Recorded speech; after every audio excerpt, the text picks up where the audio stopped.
right, how's everybody doing today? We're in a little bit different location, and I have a Logitech webcam, so you're gonna have to apologize for the poor autofocus. How is the video stream? My computer seems to be doing okay. Can you guys hear my audio? Audio okay here? Bueller.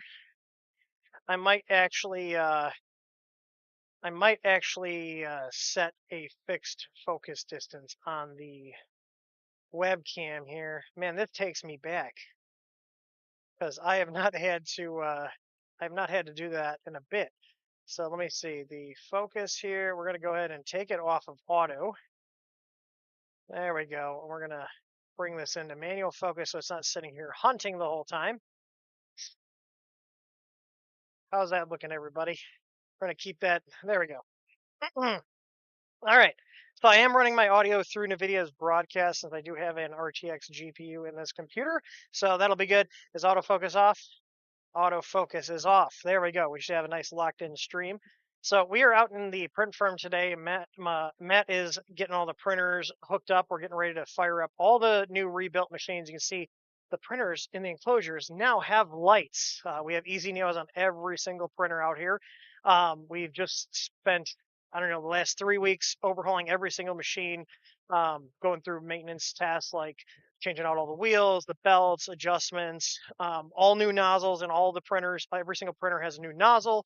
They all have our bimetal heat brakes in them. We're running the easy flow copper nozzles in all of them, and every single one of these have our new EasyBoard V2s.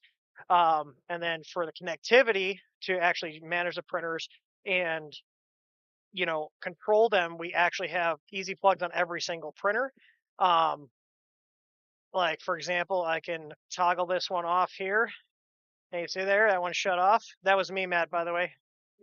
And I can turn it back on just like that. So basically, every single one of these is going to have a Raspberry Pi or similar board strapped to it running our EasyPi software on there. So we're able to remotely control all the machines. There's our easy cams. You can see the cameras right there on each machine. Has a 1080p wide angle camera on it so we can monitor the print status. If we have a failure, they do a time lapse so we can go back and see why the print failed, that kind of stuff. And at a glance, we can also then see what printers are running jobs or not. And I actually have my own little custom setup of Home Assistant that I'm using to facilitate all that. Let me double check here. Oh, I think they're being worked on. I was like, why are they not available? Because they're unplugged right now. But I can actually show you guys the setup I'm using because my office machines are connected. So if we go here, here's my main screen. So we have 3 different panels here, print farm, and all of the machines in here, all 25 something of these machines will be in here. You can see here if I press and hold the plug for each printer is linked on that.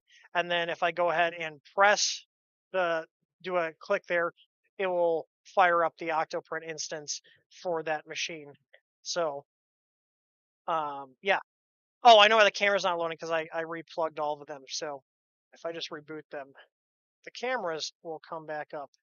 That's why the cameras aren't loading. I was like, I didn't think I disconnected these yet. But yeah, so basically, the setup is going to be like this. So these are all the ones in my office that are currently hooked up. You can see my Under 5 Plus needs a little love. The hot end fan went out and I just started it and never finished it. We got Krista's 2 printers down here. She's got support material sitting on the bed.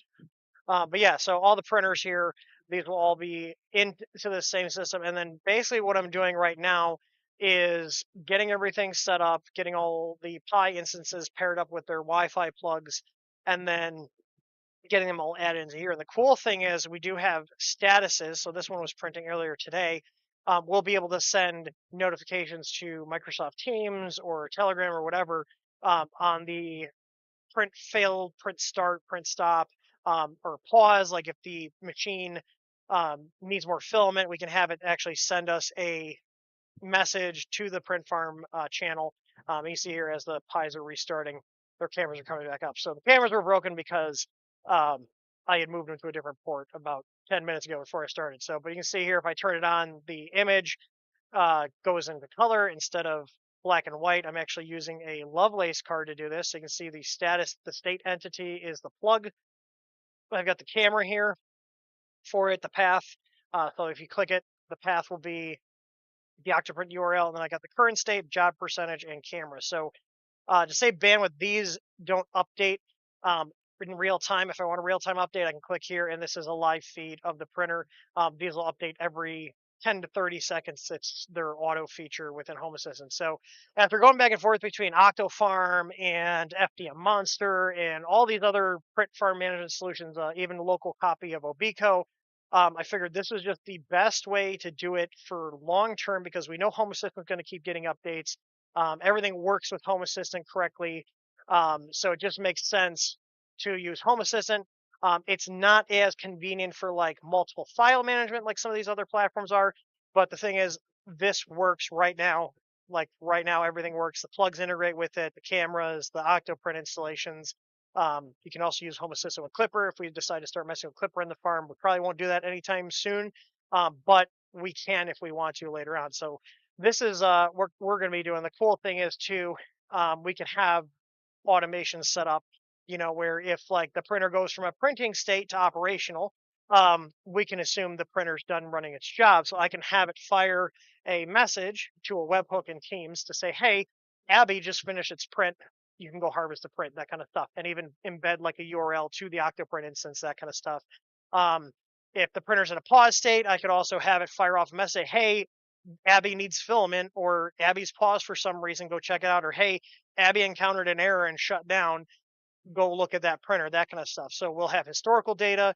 The cool thing is too, we also, because all the plugs we're using are the easy plugs, they all have power monitoring. So we're running the Easy Plug Plus, which is the only version we sell right now. We used to sell one just called the Easy Plug, that was not with the Plus branding, that didn't have power monitoring, but all of our plugs are power monitoring ones. So we can actually monitor at each printer's level to see how much power usage the printers are taking. You can see here when I was running a print earlier on that one printer, we had a total consumption of 0.3 kilowatts for that one print job. So it's kind of cool that we can track all this. So there's a lot of initial setup. I've had to set up every single Wi-Fi plug, connect them to the Wi-Fi network. I go in my router. I use Unify here, so we statically assign the IP addresses with Unify, and then the same thing with the pies. Each one gets statically assigned with the Unify UDM console. And then we print off a label here. I got my trusty label maker. My cuts between cameras are not going to be as nice because I don't have a Stream Deck on this computer. So you can see here, printing out the IP address, and whatever IP address is static to that plug or the SBC is going to be on the physical SBC. So it's kind of nice. Obviously, this microphone is not going to be as good as the um, my streaming stuff here is gonna be as good as in the house, but I think the video looks decent. It is a Logitech C920. It's not 60 frames per second, but it'll do. How is my audio though? The audio is fine. It's acceptable for a headset.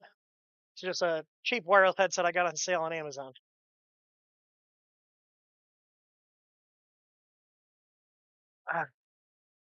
All right. I've been doing that with a hot minute with your plugs. It makes pricing prints so much easier. Yeah, that is one of the other reasons we did it. Not only do we have now an extra layer of protection, like if one of those printers like hard locks, it'll shut the plug off. I'll actually even show, well, I don't have that one connected. So if I pair one of these up and I go and plug the USB cable, it'll kill the AC power because the printer will have a disconnect event, which is really handy. Actually, I need to set this up anyway, so I can show you guys how you would set up a, if my keyboard's not working again. What is going on with this thing? It's just, I keep having to unplug it and replug it. I don't know why. Yeah, I did.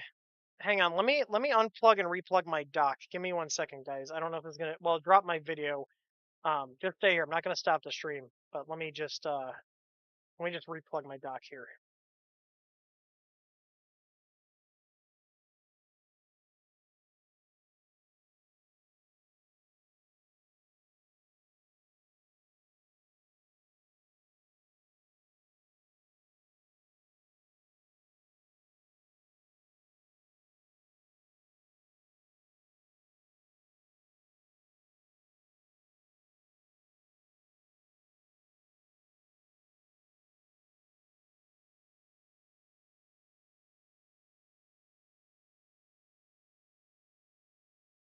Check, check, 1, 2. That's the microphone on the web. That probably sounds horrible. All right, we're back on the headset. Okay, let's see if my keyboard's working now. Don't know why that wasn't working. All right, so I'm going to show you guys how we would set up, because I need to do it anyways. All right, so let's go to my main screen here. So I'm going to hit the Pi, and I know this one. Well, 109 is that middle one. Let me go double check and look at the top one here. So this one is 110 on the plug, 69 on the SBC. So I can hit the plug there. We can see it's on. And this is the other thing. So you guys see here, this printer just sitting there idling is taking up 10 watts of power. This is another reason we did it. Put the plugs on these is because now instead of all these printers sitting here idling at 10 watts a piece or more in some cases, depending on the machine, we're not paying for that power. So when the printers aren't being used, we can shut them off. So the first thing you need to do if you're setting up the Easy Plug with Octoprint is you need to have Octoprint set up. This is an internal image that we set up. These are running on Pi 3B, 3B pluses, and 4s. We use the same image on them. So what you need to go in here and do is, one, you make sure you need to have the Tasmota plugin installed. So on all these, we have our Tasmota plugin already installed on these. So if you didn't have it, you would hit Get More, search Tasmota, and then it would be installed. It's not showing up in here because we already have it installed. So we want just the regular Tasmota plugin. So once that's installed, we're going to go here. And I like to have, these are my defaults I like to have set. So enable thermal runaway monitoring, error, disconnect, and power off on idle. All 4 of these options checked. This is what I like to have checked for my machines. Then we're going to go ahead and hit the plus button, and we're going to put the IP address of our plug. Now, I'm statically assigning the IP address of the plug at my router level. You can also do it on the device if you have our Easy Plug or another Tasmota device. We do have documentation on setting a static IP on your Easy Plug itself if you don't want to go through your router. So I know the IP of my plug is 10.0.100.110. I'm going to hit verify, and it will say, okay, the plug responded and is configured properly. Now, the nice thing with our Easy Plugs is because we use these in our printer farm here and the one in my office, I have preset up the firmware to respond and have defaults set. So this just works. So you don't have to hit the plug and change anything. It'll just respond because I have everything turned on. Now, what I like to do is tweak some of these settings. So the auto connect here, I found 10 seconds is too short for some boards. Our EasyBoard V2 is one of those. It just takes a little bit, a couple seconds longer for the USB to come up. Some of the 8-bit boards too. So I like to set the auto connect delay to 13 seconds here. I also like to check the off on idle option here, along with the thermal runaway, off on error, off on disconnect, and warn while printing. So if you guys want to take a screenshot of that, those are the defaults that I use for our plugs. And at this point, I can hit close and hit save. And now we should have a little lightning bolt at the top here. Now what I'm going to do, so I remember which plug is which and what this is paired to. So this is paired with the Raspberry Pi ending in .69, and this is 110. So I'm going to go here and hit configure other. I'm going to name this Easy Plug 69-110. So I know this is just how I do it. I know the first number here is the last octet of the IP of the SBC it's linked to, and then this is the last octet of the plug that the plug should have. So if this plug has a different IP address, we know that something happened and it's not getting the correct IP address. So I'm going to go ahead and hit save here. And now this is labeled. So if I hit this plug again, I'll know, okay, this is 69-110. So it should be linked with the Raspberry Pi on 10.0.100.69, and its IP should be 10.0.100.110. So there we go. Now this is set up. So now all I have to do here is I can hit this little icon here. And since this is just after setting it up, it's going to go ahead and query the plug, and we can see that it's reporting that it's on. So if I go here, you can see the camera's all set up. We do got to adjust the focus on them. But if I click here now, the camera or the printer power should shut off in a sec here. Power supply takes a sec to discharge. You can see there the fan spins down. And now I can go ahead and turn it on. Now the cool thing is this all can also be linked with Home Assistant as well. So basically I would add Octoprint itself to Home Assistant, and then I would add the plug itself to Home Assistant. But you don't have to have Home Assistant for this to work. So right now, this Octoprint setup is communicating with the printer and is communicating with the plug over the network. Now, watch what happens. I'm going to go and unplug the USB cable on this printer, simulating as if the printer stopped responding. You should see if everything's working correctly, it should shut off. So I'm going to go and check that right now. Let's double check. So it's this top one. If I pull the USB, the plug should shut off. Look at that, like almost instantaneously. So what this is good for, and what this means is if your board has a problem and it just dropped in the middle of a print, it will cut the AC power going to the printer. So let's say the thing hung up and it's blasting the heaters on full. You now have an extra layer of protection against anything happening in the event that something goes wrong. So you can see that here. I don't know if Tor is in here, but we're getting calls. I don't know why. There we go. I think you got it. So anyways, you can see here the error in the log here. Unexpected error while reading the serial port. And then because there was an error, the Octoprint plugin shut the plug off. So now if I turn the plug back on, the printer should boot up. And then after 13 seconds from turning the plug on, it should try to then connect to the printer. So we're going to watch that do that here. Hopefully, if everything goes correctly, it should detect the serial connection and then go operational. And at this point, once it's connected, we can then control the printer. So there we go. So the printer's operational. I can go ahead and tell the printer to home. There we go. And there we go. We're home in there. Let's go ahead and I'm going to do a M48 test. Oh my God, my keyboard is not working again. Is like, I have this Logitech software on here. Like, is it, oh my God. Is it this? Like, it sees my, yeah, it's showing disabled. I wonder if this keyboard is just going out, which would be really unfortunate because it's not that old.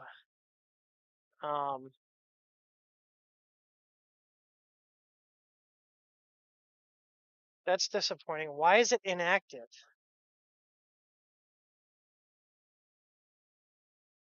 Firmware is up to date. All right, well, anyways, let's try this again. So M48P10, we should just be able to run it right in place. There we go. So we're going to see what we get. It's a wired keyboard.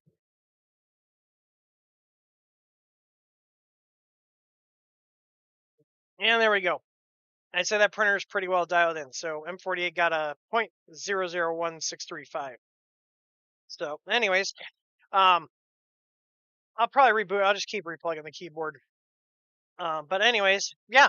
So there we go. So I just set that up. Now I have to do this like 20 more times because we've got like almost 30 machines here. But yeah, so that's one of them down. So since I don't want to have this wasting power, I can go ahead and turn that one off. And you see the one right there, just shut off. So there we go. There's power not getting used up. So, you know, for your average home user, 10 watts, not a big deal. But when you guys have like 30 something machines in this one building, I got, you know, another dozen machines in the other one. It adds up over time, just having them sitting there idle. So, you know, the nice thing is we'll also be able to at a glance see, okay, if the lights are on in the printer, it should be running a print job. And if they're off, that printer's, you know, free to use. So, all right, let's see if we got any questions in the chat while I've been sitting here yakking on. There's only one question. You guys have had no questions. Was what I was covering that riveting that you guys I had your attention? You guys couldn't put any questions in the chat. I'm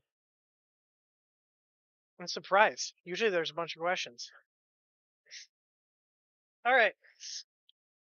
So we're going to start with the only question. There's a guy named Trail Features here. He said, drying filament seems to be a hot topic. What are your thoughts on drying PLA/PETG? So PLA, I haven't found much benefit to drying PLA. PETG, on the other hand, is definitely something I would recommend you try drying, especially if as you're printing it, you're getting like little pops and bubbles in the filament.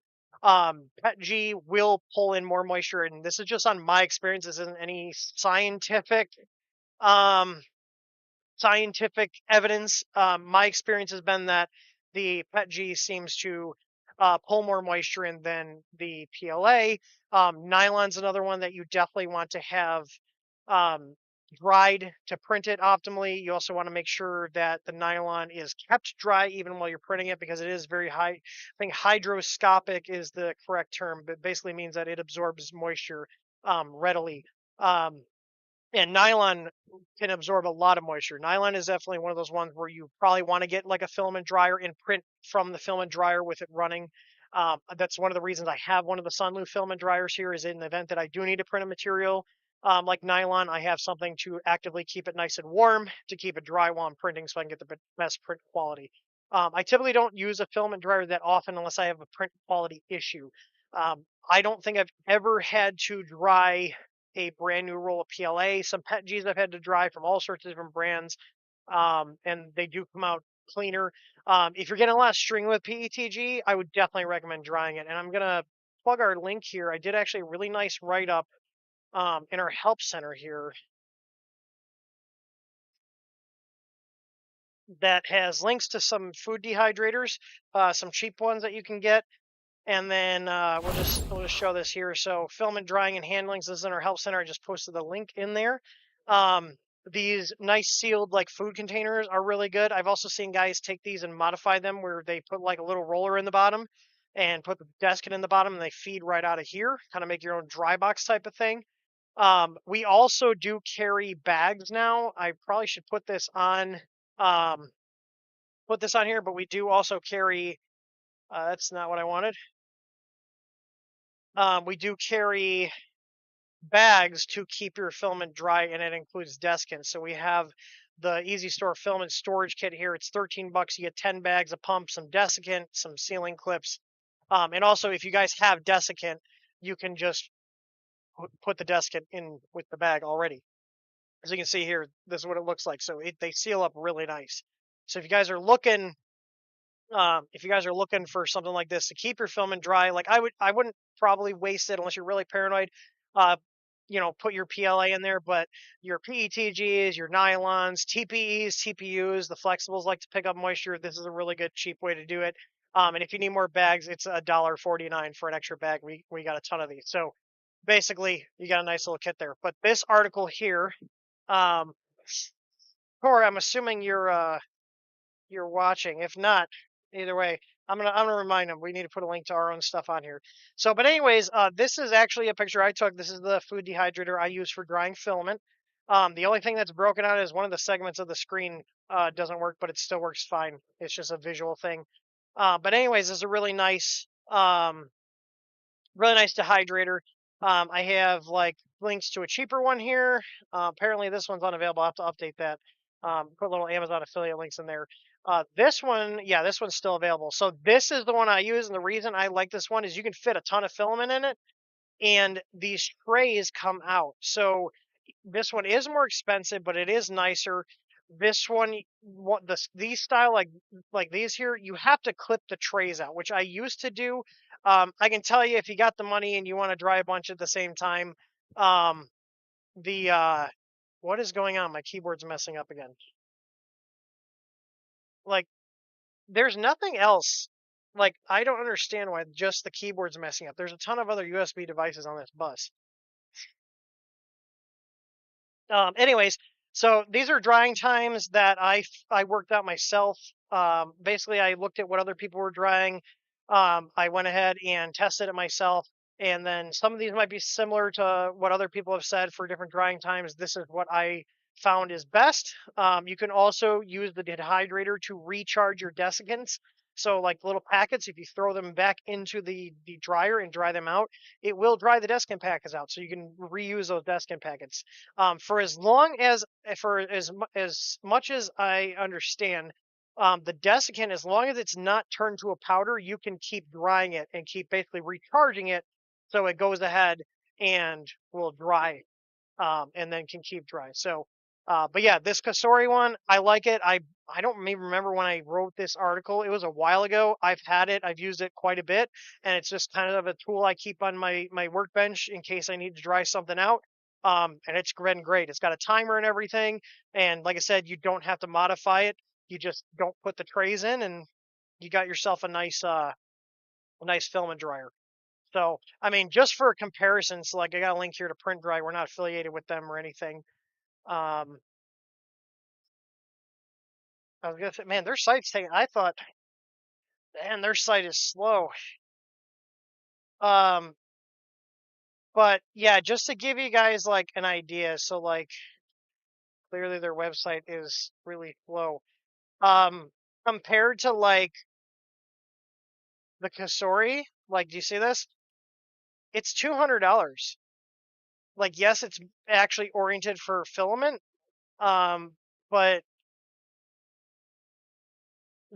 I don't think this is as nice as the Kasori. I mean, you could also modify the Kasori to put little rollers. So like this is $200. That food dehydrator is $160. I did not realize this was that expensive. And this is two rolls. Two two rolls. Holy crap. I have not looked at these in a while. That is really expensive.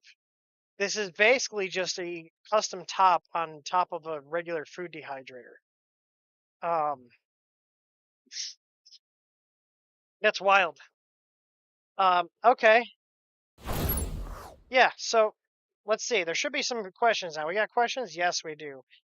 All right. Backwoods Singer says, "What are your thoughts on the LNG stuff? I don't know what you mean by that. Am I out of the loop on something? Um, like I have no idea. I'm looking it up and I'm not getting any hits. Don't know what you mean. Um, I'm gonna come back to that one. Oh, the line. Oh, LMG, Linus Media Group. I really don't know. It's. I mean, I think. I mean, how many people here actually watch Linus? I feel like the crossover is probably pretty high. I think a lot of it just has to do with like as somebody who runs my own business and has gone through ups and downs of growth and whatnot. I think they just are getting too big and trying to wrangle everything in. I don't think there's like super malicious intent going on there. Although that's not what gets clicks. Um, I think they'll get they're either going to get their shit together or they're going to not and they're going to fail. Um, I don't like just as somebody who's watched that channel for years and followed them, I would be really shocked to find out if there was malicious intent behind any of the stuff that was going. Um, you know, and we've had our own instances where we've put out wrong information, like some of the stuff with the MOSFETs with Big Tree Tech, and we retracted everything and made apologies. And the only reason those videos are not up still is because the owner of Big Tree Tech asked us to remove them. So, everybody has their flaws and faults. It depends on how you respond to them. So, I know if I had sent a channel a thing that was for review that we were going to get back, and we spent a lot of money, like with that water cooling thing, I'd be very pissed if we didn't get that back, especially if that's something we can't easily maintain again. Um, and also from a vendor standpoint, if I had sent a company a product, so those guys that might not know that one of the big controversial things with the Linus Media Group or Linus Tech Tips, if you guys are not familiar, is there were two products that were specifically mentioned. One was a custom water block for a 3090 Ti, I think it was. It was either 3090 or 3090 Ti, and they put it on a 4090 or 4090 Ti, basically the wrong graphics card, and then they gave it a dog shit review when they used it incorrectly. Now, as somebody who constantly has to deal with customers bashing us for using things incorrectly, see our video last week, um, that sucks. And they probably have grounds to file some sort of lawsuit for damage to their company reputation because of that. I know I'd be really pissed off. if I sent out a big channel a product, they use it incorrectly and gave it a shit recommendation based on them using it incorrectly, I'd be really pissed and probably seeking legal action if they weren't going to work with us and make some retractions and make things right. And then on top of that, they went and sold or auctioned off the water block instead of returning it to the company like they were supposed to. And apparently, that water block prototype cost over 2,000 euros. It was a European company. That's a lot of money. Um, yeah, it's like when I was watching that and hearing that, I was thinking about, like, as a business owner, what I would do if I was in that same position, and I'd be pissed. And the other thing too is like just stupid oversight, like the like calling a mouse crap because it didn't move smoothly because you were too stupid to remove the shipping covers over the feet. Like, I'd be aggravated, and if they wouldn't, and I'll be honest, like if I had been in one of these companies and they were crapping all of our product because they misrepresented it and like did things wrong, I'd probably be seeking legal action if they didn't make it right. Like, 'cause that's just wrong, especially on a company that's just starting out, like the water block company. Like they basically just screwed them over right out of the gate. Like, not good. Um, all you gotta do is apologize and move forward. There's always gonna be people that if you apologize for making a mistake, that are always gonna bring it back up. Those kind of people are just sad individuals. We deal with them all the time.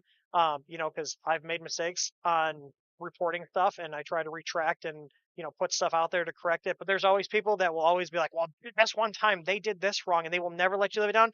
Just block them and move on with your life. They're just sad individuals trying to get attention. So. All right. Next question is from BW's Electronics. What is the average humidity in your print farm area? Um, well, there was a little humidity thing on the thing, but apparently the battery's dead. So I don't know.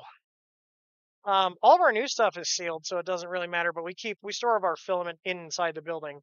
Let me look and see if we do have an Ecobee in here.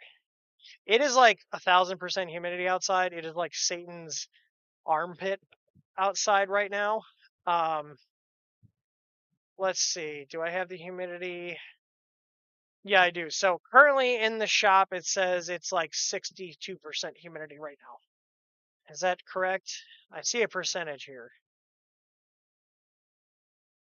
Hang on. I'm looking in shop. Current humidity. Yeah, we're at like 65 right now. That's out in the other room though. Don't know what it is in here. We had a thing on there, but the battery died apparently. Um, anyways, let's see here. Back on track. So, all right. Trailfeeder said, "How do you feel our RMRRF went from a vendor point of view? It was the first year, so interested on your takes." Hang on, I forgot to turn word wrap on. Um, So RMRF, so in full disclosure, and I didn't know this when we first agreed to do it, I'm friends with one of the founders, Justin, and I think his name's Mike. If he's watching, I'm sorry if I forgot your name. I know it began with M. And then there was another guy, which I'm horrible with names, but so Justin I've known for a while. The other two guys I've become acquaintances and friends with, but I thought the event went really well. I thought it was really, really well run. The venue was really nice. There was a lot of stuff to do in the area. There was a really good turnout from a vendor point of view. We did sell a lot of product there, which was really good. So, we actually were able to turn a profit, whereas most shows, we typically just break even or not even. But to be honest, like, we don't really go to sell product. We do bring product to sell, but my goal is to go there and meet customers in person, meet other people from the community in person, rub elbows and socialize with all the other vendors and make business connections, that kind of stuff. I'm more go for the social aspect, and bring our team members with that want to come with, just to give them a chance to see an event and go somewhere new. um, we will probably always do Murph, the Midwest Rep Rap Fest, just because it's only like an hour and a half from us. This year we are not doing which is the East Coast Rep Fest. It's just really far and doing 2 far events because we drive. We load up a trailer with all of our stuff and we drive out there. We decided to go to Rocky Mountain Rep Ride Fest since this was the first one. And to be honest, like location wise, there's not a ton to do outside of the event at East Coast Rep Ride Fest. It's kind of boring. Um, Whereas in Colorado, there was a ton of stuff to do. There were a ton of restaurants. There was a ton of activities to do. Like it was just really pretty. Whereas East Coast is kind of boring. No offense. Where they had the East Coast Rep Rap Fest is. So, like, if I had to choose, I'd probably go to Rocky Mountain again over East Coast. It really depends on what their turnout is, because I can tell you right now, like, just based on numbers, if we're speaking from a business statistical side, Rocky Mountain Rep Rap Fest was a way better turnout than East Coast was last year. So, yeah, but Murph will always be at. We're out of Hobart, Indiana. Murph is in Goshen, Indiana. It's like an hour and a half. We'll always go to Murph. It's just too easy not to. Um, I don't like flying and shipping stuff, so we drive to these events. You know, I think Rocky Mountain Rep Rat Fest, it was like 18 hours, and we did it two 9-hour days. We drove 9 hours, got a hotel halfway, and then drove the rest. So, all right. BW Electronics says, I've heard you can dry Deskin in a microwave. Have you ever tried it? I have not heard that, but I don't know. I I would just dry it in the dehydrator since I have one. Um, Yeah, that's about all I can elaborate on that one. So JT says, what are my thoughts on the MKS Skipper motherboard? So in general, I like MKS's products. Um, just in general, I've had much less issues with them. I've had more reliability with them than others like Big Tree Tech. Like I've heard from other people that Big Tree Tech's higher end boards are more reliable, but considering we also do we do firmware for some Big Tree Tech boards, and I can tell you we see a lot of defective Big Tree Tech boards where people get our firmware, they get everything set up, and then like a couple weeks later they're like contacting us because they're using our firmware with it and saying things aren't working and ends up being a bad board. So um, but MKS, I do really like MKS's products. I'm just looking at the Skipper. I haven't used it myself, so I can't be like, yeah, buy it or don't buy it. It looks like it's one of these where it's got basically like an SBC built into it and its control board. It looks like they're using um, it's like they're using a rock chip on there, which I used to be opposed to like the kind of off-brand chips, but I feel like the rock chips has gotten better. We have the higher end rock chip. This is a slower one, but we have a higher end rock chip in our Easy Pi R4 Plus kits. But for doing Octoprint or Clipper, which a lot of people are using the boards like this for Clipper, um, these are probably going to be fine. So basically, you've got a single board computer that is directly connected, typically over a UART, to a processor. So you got an STM 32F407, it looks like. So it's a decent chip. Bunch of driver sockets. I mean, if I was building a printer, I'd probably screw with this. This doesn't look bad, and typically MKS's documentation is pretty good. A they do have a wiki here. Oh, look at my keyboard stopped working again. I don't know why this keyboard stopped working. I'm probably just gonna reboot. I can't even hit enter. I did change one setting in my BIOS and my dock here that I'm using. This I'm actually on my laptop with a Thunderbolt dock. I did change a BIOS setting that changes how it operates, so maybe that's why it's screwing up. But I'll change it after the screen. So the only thing is with these, and uh, you guys might not be surprised to know my thoughts on this. I'm not actually a fan of these boards where they have the SBCs integrated with the board because if that SBC dies, you got to replace the whole board. Whereas if you have a separate control board and a separate SBC, or like I've seen on some of the Big Tree Tech, they got some higher end ones where the SBC is a removable module.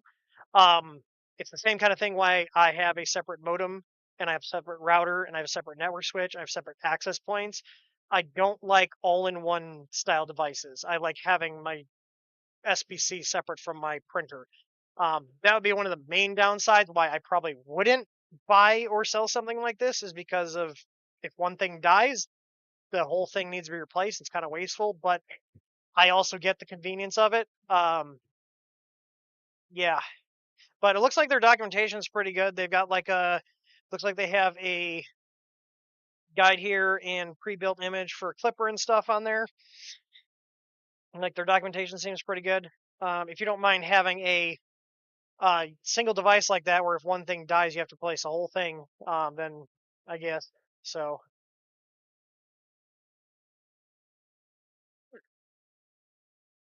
All right.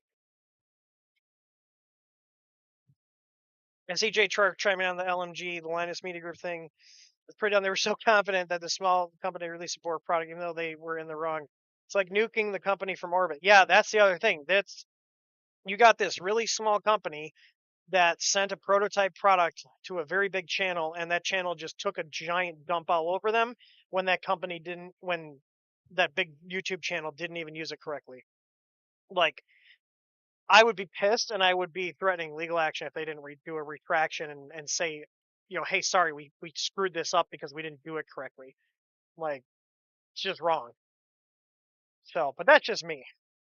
It'd be one thing if the product actually sucked, but if you're saying the product sucks because you're not using it right, especially a big media group like that that's got a lot of influence for millions of people around the internet, that's not good. It's absolute dog shit. So, all right. JChar also says, how do you clean the air in your print farm? We just have some HEPA filters. You can see actually one right here, and we're reading 5 parts per million right now. We have 2 of these in there. There's one here and there's one over there. I mostly have these for allergies, to be honest with you, because I get really bad allergies, and most of the people that worked here or work here have allergies. And also just to kind of be safe, like, if there are particles in the air from the printers and people are sensitive to them, they don't bother me, surprisingly. It's just Mother Nature that makes my sinuses go crazy. But yeah, these are supposedly filters that go down to like 0.1 microns. Do they really? I don't know. I don't have the equipment to test that, so I'm just trusting them. But yeah, and I think we changed the filters. I think we get about 6 months out of a filter before we got to change them out. So, but the air is really clean in here. Our shop is relatively um, like relatively dust free, at least in this area. Like, it takes a while for the dust to build up in here. Yeah, so just some decent HEPA filters. Um, I have a bunch of Winix ones in the house as well. So I've had HEPA filters for years. Just grab myself a piece of gum. All right. The next question here, and I apologize, we will not have the dogs out here because they're in the house. Krista stole them. Next question is from Giovanni. He asks, are the DHT nozzles worth it? What about 0.6 or 0.4? How do we like them? So we haven't messed with the DHT nozzles. Honestly, we have our own copper nozzles that have nickel plating. And I've been very happy with those, so I haven't really felt the need to look at the DHT ones. The DHT are like those um the DHT ones are like those ones that have like the 3 channels in them, so it melts the plastic faster. My thing is with the is it ZHT or DHT? I can't remember. But it's a Bondtech nozzle. Is it Bondtech? I think it's Bondtech. But anyways, it allows you to print faster because of how it directs the filament. It is a patented design. So they are quite expensive. I think they're worth it if you're, or CHT. Yeah, CHT nozzle. That's it. I was like, I know DHT wasn't correct, but it sounded close. Yeah, CHT nozzle. So I would probably mess with them if I was going at 1.0 millimeter higher extrusion, because that's where I think those will really shine, because um, you can actually print larger than the filament diameter of them, and that's where I think they're cool. Anything 0.8 or below, I don't really think it's that much of a difference. Maybe in certain applications where you're printing super fast, but I've talked about this before. The faster you print, the weaker your parts get. So as somebody that prints parts for customers, and I want my parts to be strong, I'm not trying to win any benchy races by measuring EP on the internet with a bunch of other printing nerds. I want good quality, strong parts. We don't run our printers super fast because I want the quality to be good and I want the strength to be good. So, um, yeah. Yeah, CNC Kitchen did a video about them. CNC Kitchen, if you guys haven't watched CNC Kitchen, highly recommend you guys watch CNC Kitchen. Also, if you guys notice, Our walls are pretty bland in here. We don't really have much of anything. Like, this is above my desk here. Ignore my shoddy tape job. Somebody put stuff all over the wall. And I did my best really quick. Um, is there anybody that does 3D printing themed like wall art? Because I would like to purchase some for out here to spruce up the room a little bit. So even if you do it yourself, let me know. I'd like to. That's also something I'd like to sell in the shop too. Is like cool art to put in your office, or your makerspace or whatever. I think that'd be pretty sweet. All right. Okay. Trailfear said, "What developing 3D printing tech are you most excited about?" I don't really have anything that I'm like keeping an eye out for. Um, yeah, backwoods. That's what I was gonna say. That Hue Forge thing. If you guys haven't checked out Hue Forge, it's pretty cool. I haven't had time to do it yet. Um, no, Hue Forge is software that um you can put a picture in, and it does color changes, and it basically makes an image. Yeah, it's like with layering. Yeah, I've seen them in person. They're pretty cool, but it's all software. Um, yeah, like that stuff is pretty cool. Um, and just getting more into, like, which is what we're doing now, and getting more into playing with like the new features and the different firmware and stuff like input shaping. We're rolling out input shaping on our whole print farm here. It's one of the reasons we upgraded all the printers to 32-bit boards. The majority of our printers here are now going to have our own control board. We do have some other ones that have 32-bit boards, stock ones and stuff. um, but basically, if you can have one of our boards, we're shoving one of our boards in it. So my apologies if they go out of stock recently, because we pulled like 30 something of them from stock for internal use. So, all right, let's see here. What happened to 3D printing Panda? I don't know. I think we just kind of forgot about them. Um, yeah, forgot about the printing Panda. Krista, come on, get on it. Gotta get some more marketing gimmicks going.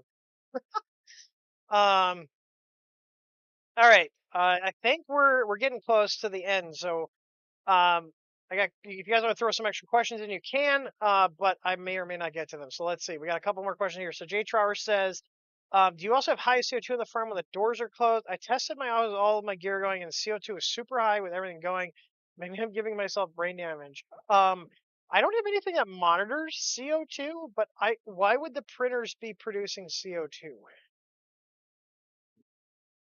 The printer shouldn't be producing CO2. That's a, I'm, yeah, it's like, yeah, the laser. We don't have any lasers in here. Yeah. Well, okay. The only thing is the CO. The only thing that's going to produce CO2 is us, like breathing, like But I mean, this is a big build. Like, this room is about 600 square feet. The rest of the building's like 1,400. Um, yeah. Maybe put some plants in your room.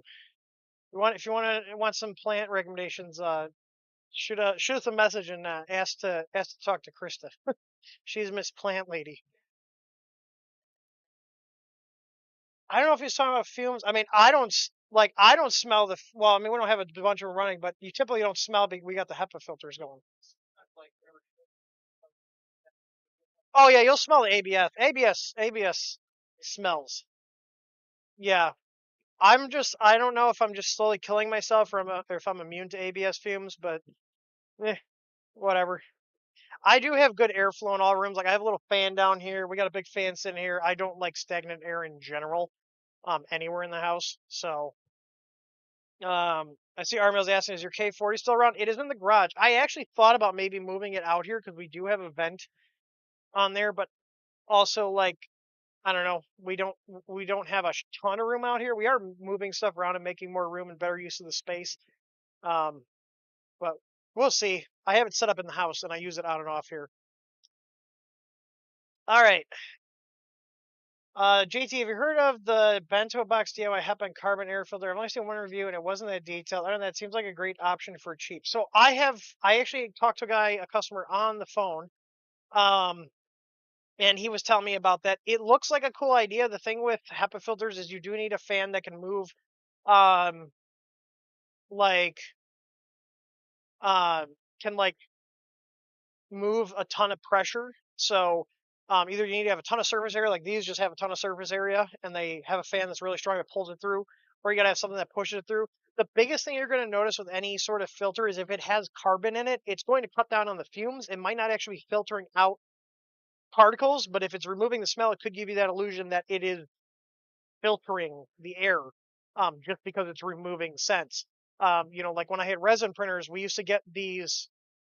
Um, I used to get these like little carbon boxes and throw them into the resin printers. They were like for closets, and they would just neutralize the smell. Because resin printing smells horrible for the most part. I heard there's some. I heard there's some uh, resins that don't smell, but resin printing when I had it, all the resins I had, they smelled horrible. Um, so that's what I did. But that just removed the smell. I don't think it was actually neutralizing anything bad. Um, let's see. Backward Singer says, "What's a good place to buy bulk Cat 5, Cat 6 cable?" I don't actually have a go-to place for getting that stuff, but when you guys buy cable in general, make sure you're not buying copper-clad aluminum, um, especially with network cable, because it is horrible. As somebody who, I don't know if you guys know, my background was in IT. I worked in IT for over a decade, and we had nothing but problems when we'd have installers that would come out because we didn't do cabling. So we would send out for bids, and they would install CCA cabling, and especially if you're running PoE, it was horrible. It was technically within spec, but it was garbage cabling. So like, let's just see here, like, let's just take a quick, and this is why you got to be careful on Amazon, and other places too, is because you'll see different prices. So like, I just typed 1,000-foot Cat 6, so they come in 1,000-foot boxes. I have run thousands of feet of cable in my day. I hate running cable, but I'll do it to, to save money, because the cable itself isn't the expensive part if you're having cabling done. It's the labor to put it in. So I'm going to open these three here, and we're going to take a look. So you can see there's vastly different prices: 187, 89, and this is 69 to 90. Let's see here. Um, and what I want to see is, what kind of cable is this? Like, this is basically, aside from this one and possibly this one, they're just kind of renders of the box. What I want to see here is this copper clad aluminum, or is this? Oh, here we go. Look at this. Called it copper clad aluminum. So this stuff is dog shit. Do not waste your money on this. This is copper clad aluminum. You get what you pay for. Okay.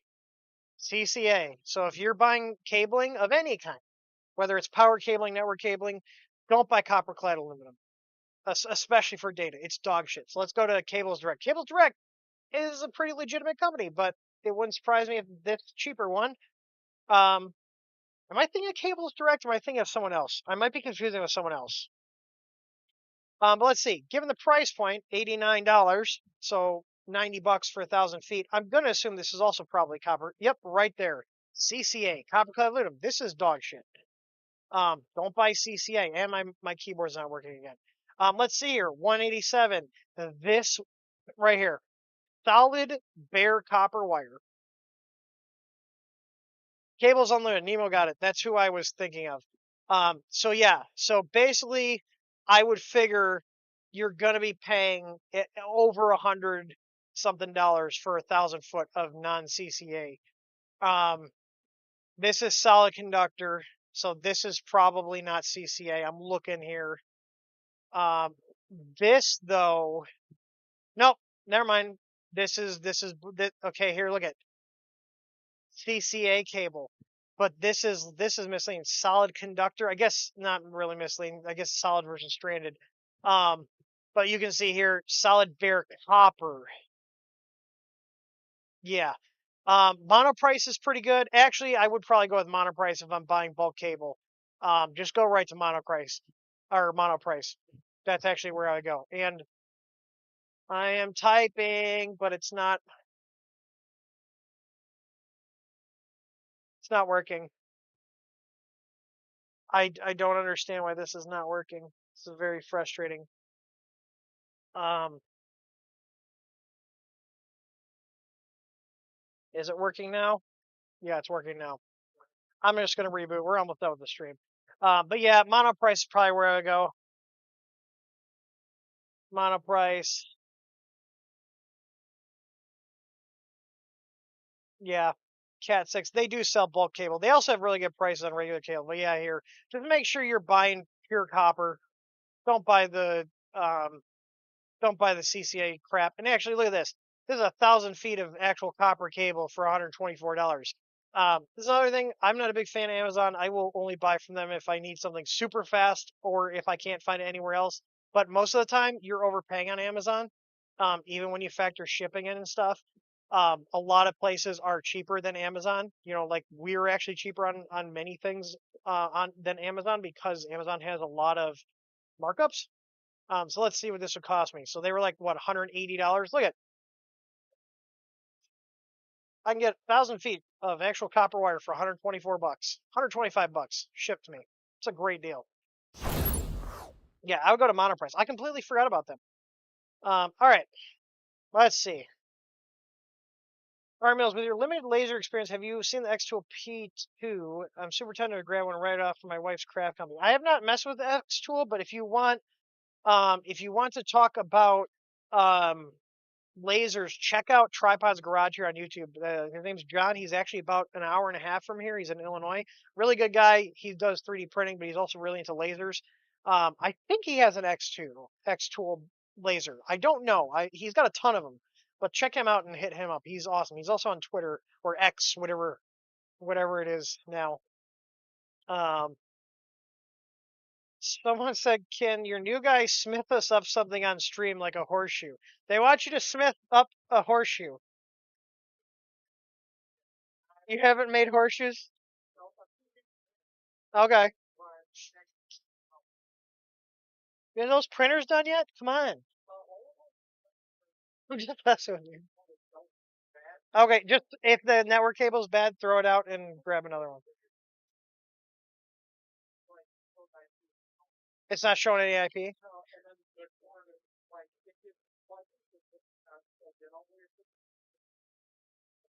Yeah.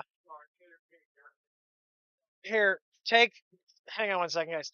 Take this with like one of the little brushes and spray that on the brush and then clean the contacts. It could be those pies are older, so they could have oxidation on the plugs. That's why we have that around is for cleaning contacts. All right, I'm gonna see if there's any other quick questions here. Um, Mike said, "Are you excited for remote ID coming up?" I sold all my 5-inch stuff.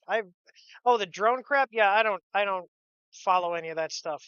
I haven't flown mine in a bit. I have a 5-inch here and a couple of tiny whoops, but yeah, the FAA or whoever is doing that can go pound sand with all that crap. I fly around on my property anyway, so they can they can go pound sand. That's what I think of that remote ID crap. They can kiss my rear end. I'm being polite. Um, all right. So this will be the last one. Robert Cena says, "I've had an issue where I can complete a print once. When I try to print the same G code on the same printer without turning the printer off, next time it will fail. What will cause this?" So the question is, what does it mean next time it will fail? What do you mean by fail? Um, because failing could mean a billion different things. Like, does the printer hard lock? Does it reboot? Does it just stop printing? Does it not extrude? Does it not move? Like, um, telling me that it fails tells me nothing other than it's not printing. But how is it failing? That's the question. Um, yeah, that would be the question. What do you mean by fail? Skipping and the top layer is bad. Yeah, I'm gonna need more info. Like a layer shift. Yeah, that'd be something I'd need to see pictures of, which we do have, and I'll use this as a chance to plug our Discord server. So if you guys do need help with your printer, um, and you don't want to pay us, we do have consulting services where you can get on a phone call with us and troubleshoot your printer issues. We do have that available. as a paid service. But we also have free community set up. We have our Discord server, which you can join by going to discord.th3dstudio.com. And there's a section for this. So basically, what I would recommend doing is post details of like you're what you're doing, what do you expect to happen, what actually happens, and then pictures of the um, pictures of what it's doing. And then there's a lot of good people in there that help you guys out. The other thing too, um, I would also want to run by you guys because we do like our Discord server. We do have a Facebook group, but like Facebook groups, they're so bad. How many of you guys actually like Facebook groups versus dislike? Just type like or dislike depending on if you like Facebook groups or dislike them. Because I'm not a fan of them. We have one just because people still use it, but the problem I find with them is basically once you put information in there and that post is inactive, good luck finding it again. Discord has forums now. I really like forums, like traditional forums, but everybody like has gone away from forums because of Facebook groups and Discord. So, but Discord now has forums in it. So we do have a forum section in our Discord server. I think I have. Am I signed in on Discord? I am signed in on Discord. Um, Give me one sec here. I will show you guys.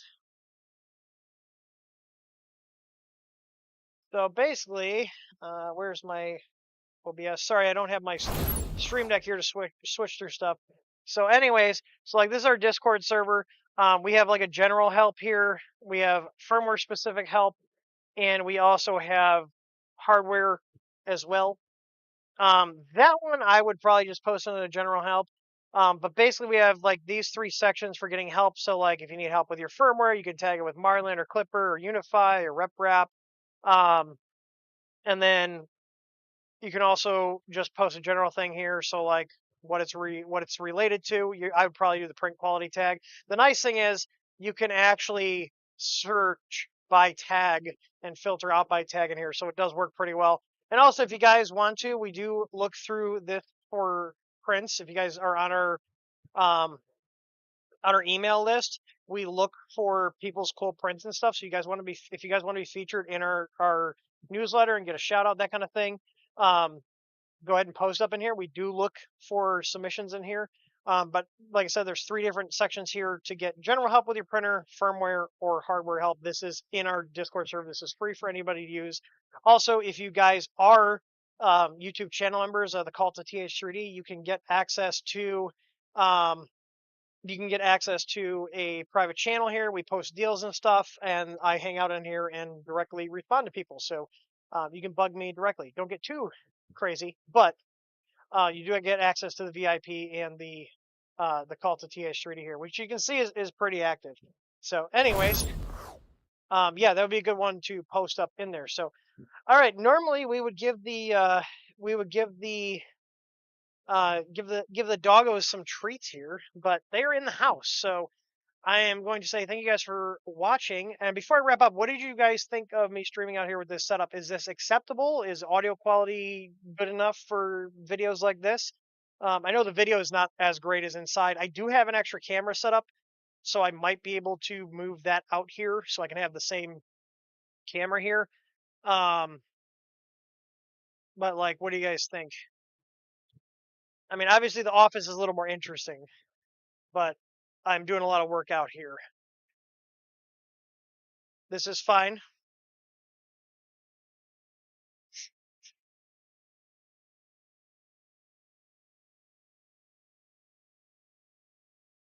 Where I feel the most confident. It really depends on what I'm doing. Hey Matt, they said since the dogs aren't here, I need to give the employee a treat.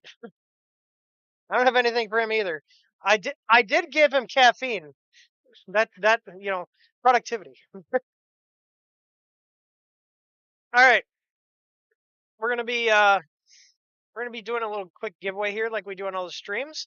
And look at since I backed up my chatbot, I'm actually able to do everything here. All right, let's see. We're gonna do let's do print farm.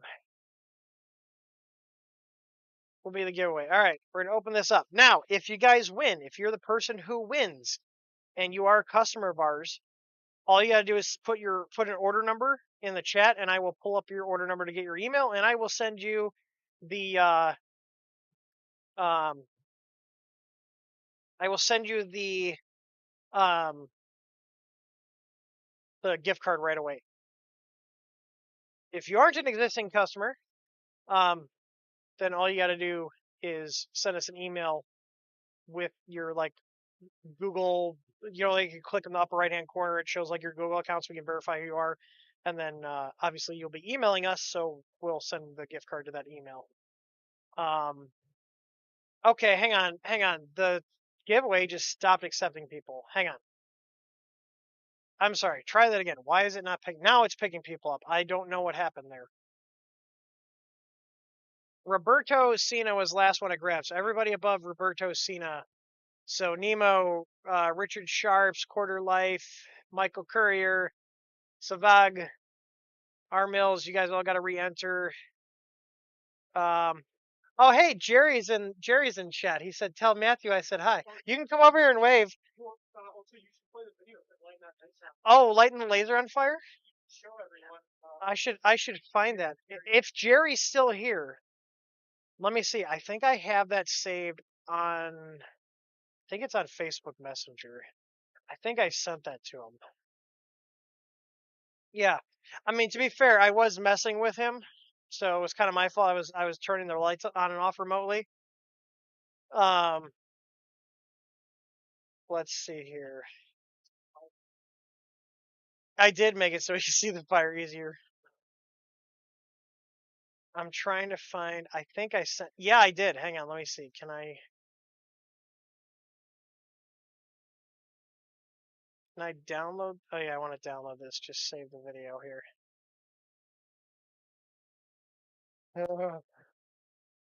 Yeah, here. So this is why you don't mess with people while um they're messing with a laser. Hang on. Here we go. Here we go. This is our fun memory. This is a couple years ago. And the lights turned off and the door opened, and you could see it was on fire. But that's okay. He's like, oh nope. This is after hours. He was messing around with something for school, I think. But that's okay. We had a CO2 extinguisher that put it right out. We're well prepared, okay? All right, entries have stopped for the giveaway. Let's see who won. Again, if you win, and you're a customer, just post any previous order number in the chat, and I will cross-reference it with that. And let's see who won. Jerry just bought a laser so he can light his own house on fire. All right. Oh, yeah, his apartment. Hey, look at Roberto Cena won the giveaway. So you won a $25 gift card to the shop.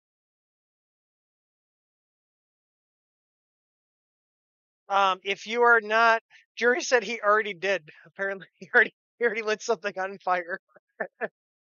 Um, right. Hopefully, he has an enclosure for it. All right, Roberto, are you already a customer? If so, just post one of your previous order numbers in chat.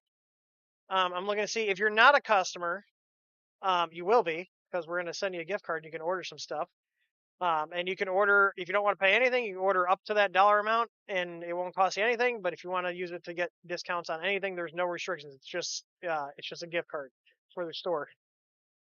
I'm looking to see here. Um, there we go. He is my man. All right, cool. So you'll have no problem finding stuff. So 385626. Let me pull them up. Let me just double check that that is an order number I have here. And then we're going to wrap this up. Let me see here. Pull up my shipping system here. Log in. All right. Also, if you guys were waiting on us to get the waiting on the 24-volt power supplies, we got those back in stock. And I got your email there, so I will send that to you shortly. So have the gift card in the next 5 minutes here. So I'm gonna enter that in. So, anyways, I appreciate you guys all stopping by. I hope you guys enjoyed the stream. And as always, happy printing. I will see you guys next week at the same time, 4 p.m. Central on Wednesday. Talk to you guys later. Bye bye now.